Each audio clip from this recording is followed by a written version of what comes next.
ಯಾವಾಗ ಈ ಮನೆಗೆ ಬರ್ತೀನೋ ಅನ್ಕೋತಿದ್ದೆ. ಇವತ್ತದು ನಿನ್ನಿಂದ ಸಾಧ್ಯ ಆಯ್ತು. ಮಾಮ್, ಈ ಮನೆ ಅಂದರೆ ನಿನಗೆ ಅಷ್ಟೊಂದು ಇಷ್ಟನಾ?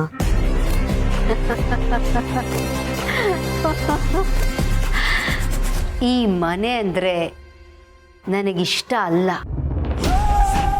ಆದರೆ ಈ ಮನೆ ಸಂತೋಷನ ಬಲಿ ತಗೊಂಡು ಈ ಮನೆಗೆ ನಾನು ರಾಣಿ ಹಾಗೆ ಮೆರಿಬೇಕು. ಅದು ನನ್ನಿಷ್ಟ, ಅದು ನನ್ನ ಗುರಿ. ನನ್ನ ಗುರಿನ ನಾನು ಆದಷ್ಟು ಬೇಗ ಸಾಧಿಸ್ತೀನಿ ಅನ್ನೋ ನಂಬಿಕೆ ನನಗೆ ಜಾಸ್ತಿ ಆಗ್ತಾ ಇದೆ. ಅದೆಲ್ಲ ನಿನ್ನಿಂದನೇ ನಿಧಿ. Thank you. ನಿಜ ಮಾಮ್, ಈ ಮನೆ ನಿಂದೆ. ನೀನು ನನ್ನ ಬೆಳೆಸಿರೋ ಮನೆ ಇದು. ನೀನು ಈ ಮನೆಯಲ್ಲಿ ರಾಣಿ ಆಗಿರಬೇಕು. ಮುಂಚೆಯಿಂದನೂ ನಿನ್ನನ್ನು ರಾಣಿ ಹಾಗೆ ನೋಡಿದ್ದೀನಿ. ಅಂಥದ್ರಲ್ಲಿ ಈ ಮನೆಯಲ್ಲಿ ನೀನು ಇಲ್ದಿರಬೇಕಾದ್ರೆ ಇನ್ಯಾರೋ ನಿನ್ನ ಬಗ್ಗೆ ಮಾತಾಡ್ಕೊಳ್ಳೋ ಹಾಗಾಗಿದೆ. ಅದಕ್ಕೆಲ್ಲ ಅಂತ್ಯ ಹಾಡಬೇಕು. ನಿನಗೆ ಶಿಕ್ಷೆ ಆಗಬೇಕು ಅಂತ ಯಾರ್ಯಾರು ಅನ್ಕೋತಾ ಇದ್ದಾರೋ ಅವರೆಲ್ಲ ನೋವಲ್ಲಿ ನರಳೋ ಹಾಗಾಗಬೇಕು.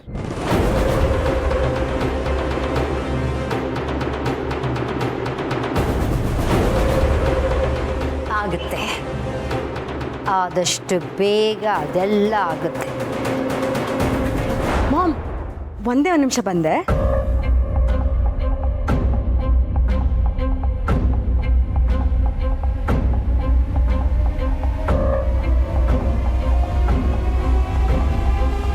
ಏನು ಬೇಬಿ ಇದು? ನೀನೇ ಓಪನ್ ಮಾಡಿ ನೋಡು ಮಾಮ್.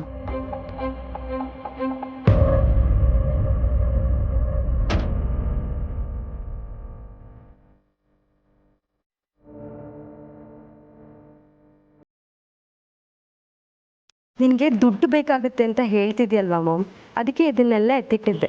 ನಾನು ನಿನ್ನ ಜೊತೆ ಇರೋವರೆಗೂ ನಿನಗೆ ಯಾವುದೇ ರೀತಿ ಕಷ್ಟಗಳಾಗಲ್ಲ. ನಿಜ, ನನ್ನ ಮಗಳಿರೋವರೆಗೂ ನನಗೆ ಯಾವ ಚಿಂತೆನೂ ಇಲ್ಲ. ಈ ಶಾರ್ವರಿ ಒಂದು ದಿನಾನು ಒಬ್ಬರ ಹತ್ರನೂ ಕೈ ಚಾಚ್ತೋಳಲ್ಲ. ಆದರೆ ಇವತ್ತು ನನ್ನನ್ನು ಬೀದಿಗೆ ತಂದಿರೋ ಆ ಮಾಧವನ್ ಕುಟುಂಬ ಸರ್ವನಾಶ ಆಗಬೇಕು. ಹಾಗೆ ಮಾಡ್ತೀನಿ. ಆ ಮಾಧವನ ಮುಖದಲ್ಲಿ ಇನ್ನು ಮುಂದೆ ನಗು ಕಾಣಬಾರ್ದು. ಆ ತುಳಸಿ ಯಾವಾಗಲೂ ಅವನನ್ನು ಸಂತೋಷವಾಗಿಟ್ಕೋಬೇಕು ಅಂತ ಹಾತೊರಿತಿರ್ತಾಳೆ. ಮೊದಲು ಅವಳ ಕತೆನ ಮುಗಿಸ್ಬೇಕು. ಈ ಮನೆಯವರೆಲ್ಲರೂ ಕಣ್ಣೀರಲ್ಲಿ ಕೈ ತೊಳೆಯೋ ಹಾಗಾಗಬೇಕು. ಈ ಮನೆಯಲ್ಲಿ ಒಬ್ಬೊಬ್ಬರನ್ನೇ ಬಲಿ ತಗೋತೀನಿ. ಅಲ್ಲಿವರೆಗೂ ನನಗೆ ಸಮಾಧಾನ ಇಲ್ಲ. ಆಯಿತು ಮಾಮ್, ನಿನ್ನ ಮನಸ್ಸಲ್ಲಿ ಇಷ್ಟೊಂದೆಲ್ಲ ಇದೆ ಅಂತ ನನಗೆ ಗೊತ್ತೇ ಆಗಲಿಲ್ಲ. ನೀ ಹೇಳಿದ್ದೆಲ್ಲ ಆಗುತ್ತೆ ಮಾಮ್. ಆದರೆ ನೀನಿವಾಗ ನನ್ನ ಜೊತೆ ಖುಷಿಯಿಂದ ಕಾಲ ಕಳಿಬೇಕು. ನೀನಿಲ್ಲಿರೋ ಸ್ವಲ್ಪ ಹೊತ್ತು ನಾವಿಬ್ಬರು ಸಂತೋಷವಾಗಿರ್ಬೇಕು. ನಿಜ ಮಗಳೇ, ನಾವು ಸಂತೋಷವಾಗಿರ್ಬೇಕು.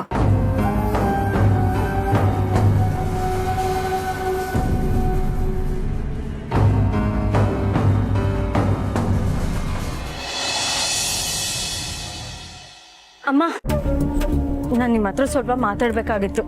ನಾನು ಹೇಳೋ ವಿಷಯನ ನೀವು ನಂಬಬೇಕು. ಹಾಗಿದ್ರೆ ಮಾತ್ರ ನಾನು ಹೇಳ್ತೀನಿ. ನಿನ್ನ ಮಾತು ನಾನು ಯಾಕೆ ನಂಬಲ್ಲ ಅಂತೀನಿ? ನೀನು ಏನೇ ಹೇಳಿದ್ರು ನಂಬ್ತೀನಿ. ಹೇಳು, ಏನು ವಿಷಯ? ಏನು ಮಾಡಲಿ ಅಮ್ಮ, ನಾನು ಹೇಳೋ ವಿಷಯನ ಯಾರೂ ಸೀರಿಯಸ್ ಆಗೇ ತಗೋತಿಲ್ಲ. ನೀವಾದರೂ ನನ್ನ ಮಾತನ್ನ ನಂಬ್ತೀರಾ ಅನ್ನೋ ನಂಬಿಕೆ ಮೇಲೆ ಬಂದಿದ್ದೀನಿ. ನಾನು ನಿಮ್ಮ ಹತ್ರ ನಿಧಿ ಬಗ್ಗೆ ಮಾತಾಡಬೇಕು ಅಮ್ಮ. ನಿಧಿ ಬಗ್ಗೆನಾ? ಏನದು? ಈ ಮನೆಗೆ ಬಂದಾಗಿಂದ ನಾನು ನಿಧಿನ ಗಮನಿಸ್ತಾ ಇದ್ದೀನಿ. ನಿಧಿ ತುಳಸಿಯವರೇ. ದೀಪಿಕಾ, ಮಾಧವ್ ಅವ್ರು ಕರೀತಾ ಇದ್ದಾರೆ. ದರ್ಶನಕ್ಕೆ ಲೇಟ್ ಆಗತ್ತೆ. ಏನೇ ಮಾತಾಡೋದಿದ್ರು ಆಮೇಲೆ ಮಾತಾಡೋಣ. ಅಲ್ಲ ಅಮ್ಮ, ನಾನು ಹೇಳೋದು ಹಣ್ಣು ಕಾಯಿ ತಗೊಳಕ್ಕೆ ಅಂತ ಬಂದ್ವಿ. ಅವರೆಲ್ಲ ಕಾಯ್ತಾ ಇದ್ದಾರೆ. ಹೋಗೋಣ ಬಾ.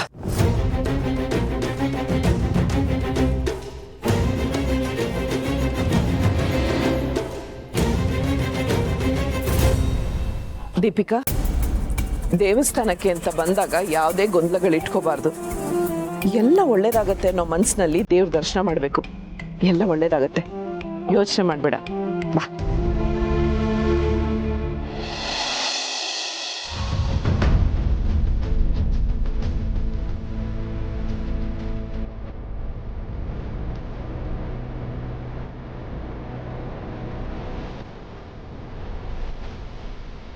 ಈ ಥರ ಊಟ ಮಾಡಿ ಎಷ್ಟು ದಿನಗಳಾಗಿತ್ತು.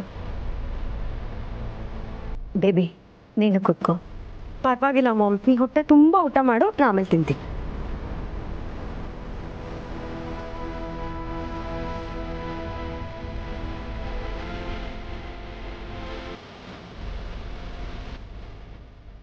ಯಾಕೆ ಬೇಬಿ, ಯಾಕೆ ಹಾಗೆ ನೋಡ್ತಿದೀಯಾ? ಏನಿಲ್ಲ ಮಾಮ್, ಇಂಥ ಊಟ ನಿಂಗೆ ಮತ್ತೆ ಸಿಗುತ್ತೋ ಇಲ್ವೋ, ಚೆನ್ನಾಗಿ ಊಟ ಮಾಡು. ಏನು ಹೇಳ್ತಿದ್ಯಾ ಬೇಬಿ ನೀನು? ಏನಿಲ್ಲ ಮಾಮ್, ನೀನೇ ಹೇಳ್ತಿದ್ಯಲ್ಲ ಇಂಥ ಊಟ ಮಾಡಿ ಎಷ್ಟೋ ದಿನ ಆಯಿತು ಅಂತ, ಅದಕ್ಕೆ ಹೇಳಿದೆ, ತಿನ್ನು. ನಾನು ಈ ಮನೇಲಿಲ್ಲ ಅಂದರೂ ನನ್ನ ಸ್ಥಾನದಲ್ಲಿ ನೀನಿದೆಯಾ ಬೇಬಿ? ನಾನು ಈಗ ಇಲ್ಲಿ ಕೂತು ನೆಮ್ಮದಿಯಿಂದ ಊಟ ಮಾಡ್ತಿದ್ದೀನಿ. ನಾಳೆ ಇದೇ ಜಾಗದಲ್ಲಿ ಈ ಮನೆಯವರೆಲ್ಲರೂ ಕೂತು ವಿಷ ತಿನ್ನಬೇಕು. ಅಂಥ ವಿಷನ ನೀನು ಅವ್ರ ಮಧ್ಯೆ ಬಿತ್ತಬೇಕು. ಆಯಿತು ಮಾಮ್, ನೀನಿವಾಗ ಆರಾಮಾಗಿ ಊಟ ಮಾಡು.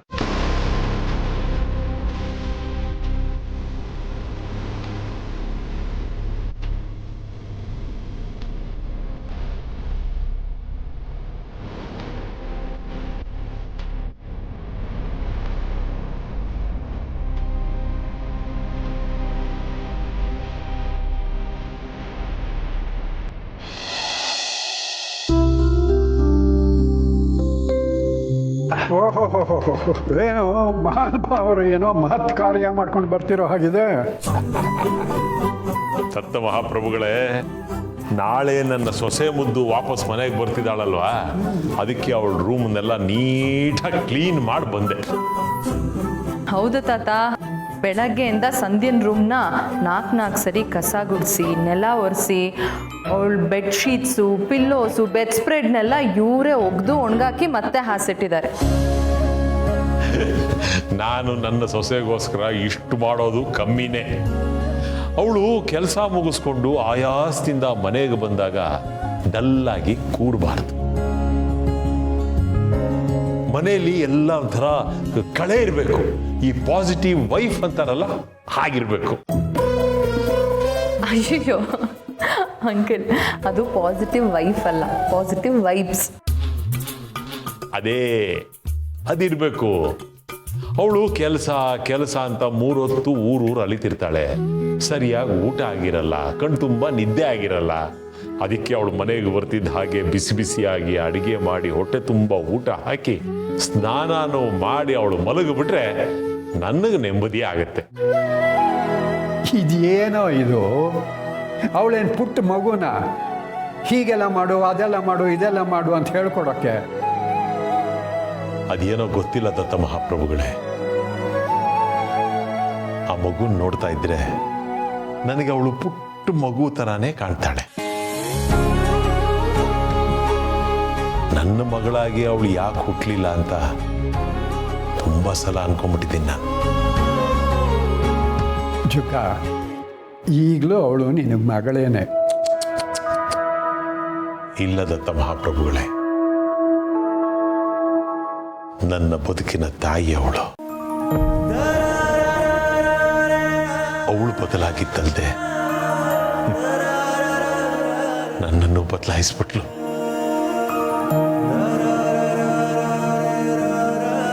ನನ್ನ ಪಾಲ್ಗೆ ನನಗೆ ಪಾಠ ಹೇಳಿಕೊಟ್ಟ ತಾಯಿ ಅವಳು. ನಿಮ್ಮ ಬದಲಾವಣೆ ನೋಡಿ ತುಂಬ ಖುಷಿ ಆಗ್ತಿದೆ ಅಂಕಲ್. ನಿಮ್ಮಂಥ ಮಾವ ಸಿಗೋಕೆ ಅಲ್ಲಲ್ಲ, ನಿಮ್ಮಂಥ ತಂದೆ ಪ್ರೀತಿ ತುಂಬಿರೋ ಹೃದಯ ಸಿಗೋಕೆ ಅವಳು ತುಂಬ ಪುಣ್ಯ ಮಾಡಿದ್ಲು. ಹಾಗೇನಿಲ್ಲಮ್ಮ. ಇಂಥ ಮನೆಯಲ್ಲಿ ನಾವುಗಳಿದ್ದೀವಲ್ಲ, ನಾವೇ ಪುಣ್ಯವಂತರು. ಅಯ್ಯೋ, ಆ ವಿಚಾರ ಎಲ್ಲ ಬಿಡೋ. ನನ್ನ ಸೊಸೆ ಮುದ್ದುಗೆ ಹೋಟ್ಲಲ್ಲಿ ತಿಂದು ಅಭ್ಯಾಸ ಇಲ್ಲ. ಅವಳು ಮನೆಗೆ ಬರೋ ಅಷ್ಟರಲ್ಲಿ ಬಿಸಿ ಬಿಸಿಯಾಗಿ ನಾವು ಅಡಿಗೆ ರೆಡಿ ಮಾಡಿಬಿಡ್ಬೇಕು. ಅವಳಿಗೆ ಹೀರೆಕಾಯಿ ಬಜ್ಜಿ ಅಂದ್ರೆ ವಿಪರೀತ ಇಷ್ಟ, ಅದನ್ನು ಮಾಡಬೇಕು. ಅಡಿಗೆ ಮನೇಲಿ ಇವತ್ತು ನಾನು ನಿನಗೆ ಸಹಾಯ ಮಾಡುವೆನು. ಬಾ ಬಾ ಬಾ ಬಾ ಬಾ ಬರ್ತೀನಿ ದತ್ತ ಅವ್ರೆ.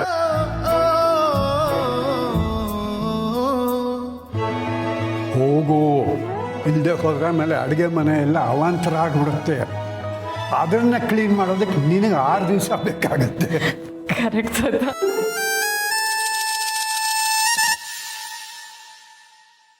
ಆ ಶಾರ್ವರಿ ಸಮಸ್ಯೆ ಒಂದು ಬಿಟ್ಟರೆ ನಮ್ಮ ಮನೇನೂ ನಂದು ಗೋಕುಲಾನೆ.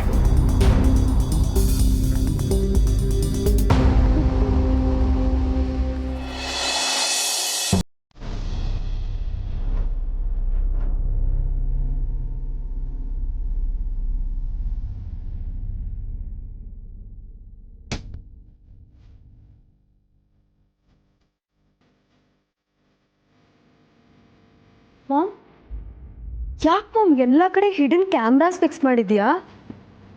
ನಿಂಗಿದೆಲ್ಲ ಅರ್ಥ ಆಗಲ್ಲ ನಿಧಿ. ಈ ಮನೇಲಿ ಏನೇ ನಡೆದ್ರೂ ಅದೆಲ್ಲ ನನಗೆ ಗೊತ್ತಾಗಬೇಕು. ಆಗಷ್ಟೇ ನಾನು ಈ ಮನೆಯವ್ರನ್ನ ಸೋಲ್ಸೋಕೆ ಸಾಧ್ಯ. ಇದುವರೆಗೂ ಹಾಲಲ್ಲಿ ಏನೇ ನಡೆದ್ರು ಅಲ್ಲವ್ರು ಏನೇ ಮಾತಾಡ್ಕೊಂಡ್ರು ನನಗೆ ಕಾಣಿಸ್ತಾ ಇತ್ತು, ಕೇಳಿಸ್ತಾ ಇತ್ತು. ಆದರೆ ಇನ್ನು ಮುಂದೆ ಈ ಮನೆ ಮೂಲೆ ಮೂಲೆನೂ ನನ್ನ ಕಣ್ಣೆದುರಿಗೆ ಇರಬೇಕು. ಇದ್ಯಾವುದು ನಿನಗೆ ಗೊತ್ತೇ ಇಲ್ಲ ಅನ್ನೋ ಹಾಗೆ ನೀನು ನಡ್ಕೋಬೇಕು. ಸರಿ ಮಾಮ್, ಬಟ್ ಇದಕ್ಕೆಲ್ಲ ಏನು ಅವಸರ? ಅವ್ರುಗಳು ಬರೋದು ಇನ್ನೂ ತುಂಬ ಹೊತ್ತಾಗುತ್ತೆ. ನೀ ಅಷ್ಟರಲ್ಲಿ ಒಂದು ಸ್ವಲ್ಪ ಹೊತ್ತು ರೆಸ್ಟ್ ಮಾಡು. ಇಲ್ಲ ನಿಧಿ, ರೆಸ್ಟ್ ಮಾಡುವಂಥ ಪರಿಸ್ಥಿತಿಲಿ ನಾನಿಲ್ಲ. ನನಗೆ ನನ್ನ ಕೆಲಸಗಳಾಗೋವರೆಗೂ ನಿದ್ದೆ ಬರಲ್ಲ. ನೆಮ್ಮದಿಯಾಗಿ ಕಣ್ಮುಚ್ಚೋಕ್ಕಾಗಲ್ಲ.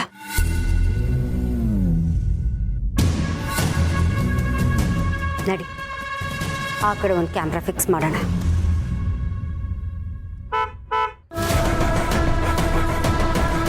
ಇದೇನಿದು ಕಾರ್ ಸೌಂಡ್ ಆಯಿತು? ಯಾರು ಬಂದಿರ್ಬೋದು? ಎಲ್ಲರೂ ದೇವಸ್ಥಾನಕ್ಕೆ ಹೋಗಿದ್ದಾರೆ, ಬರೋದು ಲೇಟ್ ಆಗುತ್ತೆ ಅಂದೆ. ನನಗೂ ಅರ್ಥ ಆಗ್ತಿಲ್ಲ ಮಾಮ್. ಅವ್ರು ಎಲ್ಲರೂ ಇಷ್ಟು ಬೇಗ ಯಾವುದೇ ಕಾರಣಕ್ಕೂ ಬರೋಕ್ಕೆ ಸಾಧ್ಯ ಇಲ್ಲ. ಒಂದು ನಿಮಿಷ ಹೇಳು, ನಾನು ನೋಡ್ಕೊಂಡು ಬರ್ತೀನಿ ಯಾರು ಅಂತ.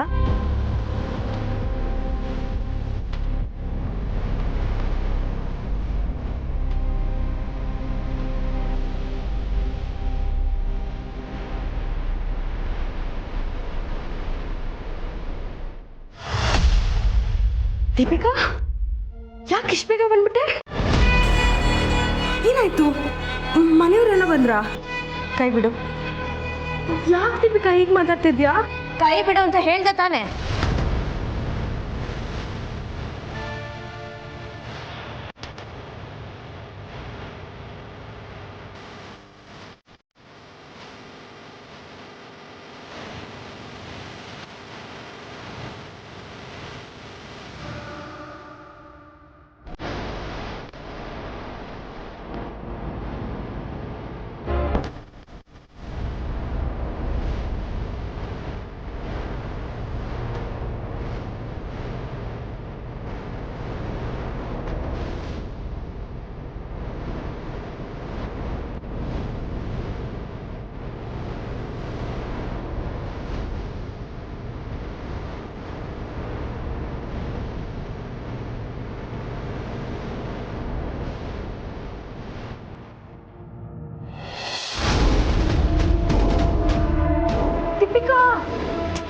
ದೀಪಿಕಾ, ಯಾಕೆ ಹೀಗೆ ಆಡ್ತಿದ್ಯಾ? ನಿಧಿ, ನಿಜ ಹೇಳು, ಮನೆಗೆ ಯಾರು ಬಂದಿದ್ರು? ಈಗಷ್ಟೇ ನೀನು ಯಾರ ಹತ್ರ ಫೋನಲ್ಲಿ ಮಾತಾಡ್ತಿದ್ದೆ. ಮನೆಗೆ ಯಾರೋ ಬಂದು ಹೋದಾಗಾಯ್ತು. ಹೇಳು, ಯಾರು ಬಂದಿದ್ರು ಮನೆಗೆ? ಯಾರು ಇಲ್ಲ ದೀಪಿಕಾ, ಇಲ್ಲಿ ಯಾರು ಬರ್ತಾರೆ? ಅಲ್ಲ, ನೀನು ದೇವಸ್ಥಾನಕ್ಕೆ ಹೋದೋಳು ಇಷ್ಟು ಬೇಗ ಏನಕ್ಕೆ ವಾಪಸ್ ಬಂದ್ಬಿಟ್ರಿ? ದೀಪಿಕಾ, ಏನಾಯ್ತು?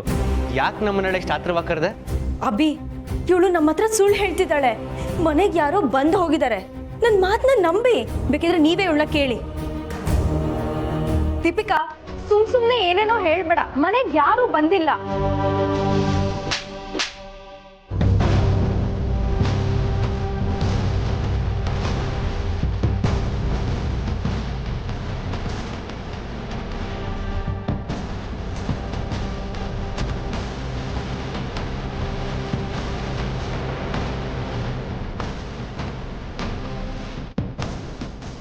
ಸುಳ್ಳು ಹೇಳ್ತಿದ್ಯಾ ನೀನು?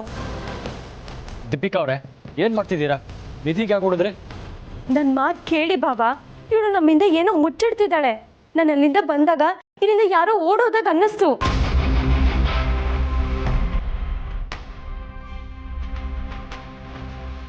ಇವಳ ಮೇಲೆ ಅನುಮಾನ ಇದ್ದಿದ್ದಕ್ಕೇನೆ ದೇವಸ್ಥಾನದಿಂದ ನಾನು ಇಮಿಡಿಯೇಟ್ ಆಗಿ ಬಂದಿದ್ದು. ಅಲ್ಲ ದೀಪಿಕಾ, ನೀನು ಯಾವ ಆಧಾರದ ಮೇಲೆ ನಿಧಿ ಮೇಲೆ ಇಷ್ಟೊಂದು ಅನುಮಾನ ಪಡ್ತಾ ಇದೀಯಾ? ಮಾವ, ನೀವು ಎಲ್ಲದಕ್ಕೂ ಆಧಾರ ಕೇಳಿದ್ರೆ ಹೇಗಾಗುತ್ತೆ ಹೇಳಿ? ಇದೇ ರೀತಿ ಶಾರ್ವರಿನೂ ನಮ್ಮದ್ರಿ. ಈಗ ಏನಾಯ್ತು? ಇವಳ ಮೈ ಮೇಲೆ ಅರಿತಿರೋದು ಅದೇ ರಕ್ತ ಅಲ್ವಾ?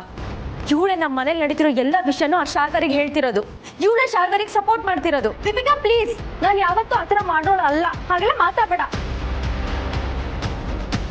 ನಿಧಿ, ದಯವಿಟ್ಟು ನಿಜ ಹೇಳು, ಮನೆಗೆ ಯಾರಾದರೂ ಬಂದಿದ್ರಾ? ಇಲ್ಲ ಅಣ್ಣ, ನಾನು ಯಾಕೆ ಸುಳ್ಳು ಹೇಳಿ? ಹೌದಾ, ಸುಳ್ಳು ಹೇಳ್ತಿಲ್ಲ ಅಲ್ವಾ ನೀನು? ನೀನು ಫೋನ್ ಚೆಕ್ ಮಾಡಿದ್ರೆ ಎಲ್ಲ ಸತ್ಯನೂ ಗೊತ್ತಾಗುತ್ತೆ. ಫೋನ್ ಕೊಡು.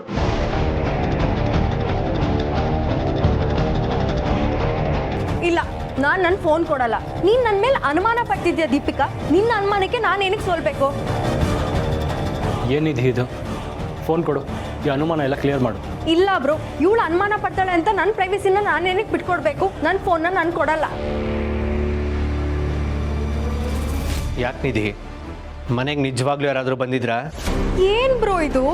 ನೀನು ನನ್ನ ಮಾತು ನಂಬಲ್ಲ ಅಲ್ವಾ? ನಿಮಗೆ ಯಾರಿಗೂ ನನ್ನ ಮೇಲೆ ನಂಬಿಕೆ ಇಲ್ಲ ಅಂದ್ರೆ ಹೇಳಿ, ನಾನೇ ಈ ಮನೆ ಬಿಟ್ಟು ಹೊರಟೋಗ್ತೀನಿ. ನೋಡಿದ್ರಾ ಎಷ್ಟು ಸುಳ್ಳು ಹೇಳ್ತಿದ್ದಾಳೆ? ಅವಳ ಫೋನ್ ನೋಡಿದ್ರೆ ಅವಳ ಬಣ್ಣ ಎಲ್ಲ ಬಯಲಾಗುತ್ತೆ. ಫೋನ್ ಕೊಡು ನಿಧಿ. ಫೋನ್ ಕೊಟ್ಬಿಡು ನಿಧಿ. ಇಲ್ಲ ಬ್ರೋ, ನಾನು ನನ್ನ ಫೋನ್ ಕೊಡಲ್ಲ. ಇವಳು ಖಂಡಿತ ಏನೋ ಮುಚ್ಚಿಡ್ತಿದ್ದಾಳೆ. ಅದು ಸತ್ಯ ಏನು ಅಂತ ನಮಗೆ ಗೊತ್ತಾಗ್ಲೇಬೇಕು. ಒಂದು ನಿಮಿಷ.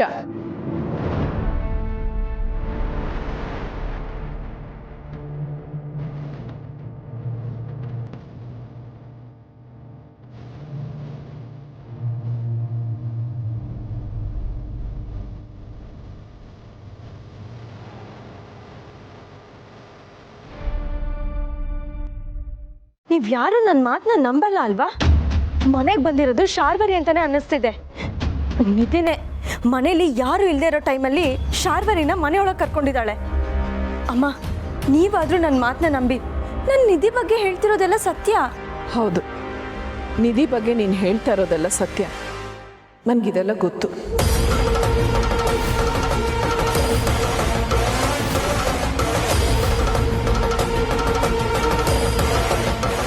ಏನು, ನಿಮ್ಗೆ ಈ ವಿಷಯ ಎಲ್ಲ ಮೊದಲೇ ಗೊತ್ತಾ? ಹಾಗಾದ್ರೆ ಮನೆಗೆ ಬಂದಿದ್ದು ಶಾರ್ವರಿನೇ.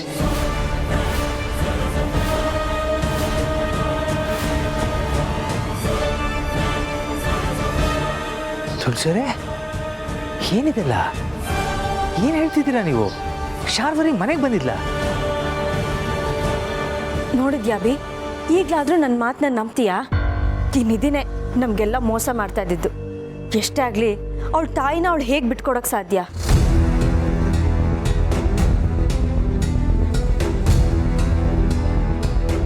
ಏನಿದೆ ನಿಧಿ, ನೀನು ನಮ್ಮ ಹತ್ರ ನಾಟಕ ಆಡ್ತಿದ್ಯಾ? ಮನೆಯವ್ರನ್ನೆಲ್ಲ ನಂಬಿಸಿ ಮನೆಯವ್ರ ಪ್ರಾಣ ತೆಗಿಯಕ್ಕೆ ಹೊರಟಿದ್ಲು ಅವಳು. ನೀನು ಅವ್ರಿಗೆ ಸಪೋರ್ಟ್ ಮಾಡ್ತಿದ್ಯಾ?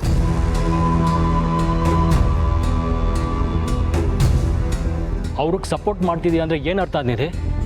ನೀನು ಅವ್ರ ಜೊತೆ ಸೇರಿಕೊಂಡು ಈ ಮನೆನ ನಾಶ ಮಾಡಬೇಕು ಅಂದ್ಕೊಂಡಿದ್ಯಾ? ಮಾತಾಡು ನಿಧಿ, ನನಗೆ ನಿನ್ನ ಮೇಲೆ ಅನುಮಾನ ಇತ್ತು. ನಿನ್ನ ಶಾರ್ವರಿ ಜೊತೆ ಕಾಂಟ್ಯಾಕ್ಟ್ಗಳಿದೆಯಾ ಅಂತ ನನಗೂ ಅನಿಸ್ತಿತ್ತು.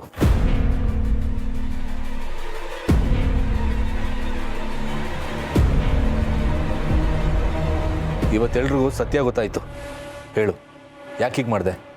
ಯಾಕೆ ನಮ್ಮೆಲ್ರಿಗೂ ಮೋಸ ಮಾಡಿದೆ? ಯಾಕೆ ನಮ್ಮೆಲ್ರ ಮುಂದೆ ನಾಟಕ ಆಡಿದೆ? ಈ ಪ್ರಶ್ನೆಗಳನ್ನೆಲ್ಲ ನೀವು ನಿಧಿನ ಕೇಳಿ ಪ್ರಯೋಜನ ಇಲ್ಲ. ಈ ಪ್ರಶ್ನೆಗಳೆಲ್ಲ ನೀವು ನನ್ನನ್ನು ಕೇಳಬೇಕು. ಯಾಕೆಂದರೆ ನಿಧಿಗೆ ಹೀಗೆಲ್ಲ ನಡ್ಕೊಳಕ್ಕೆ ಹೇಳಿದ್ದೆ ನಾನು.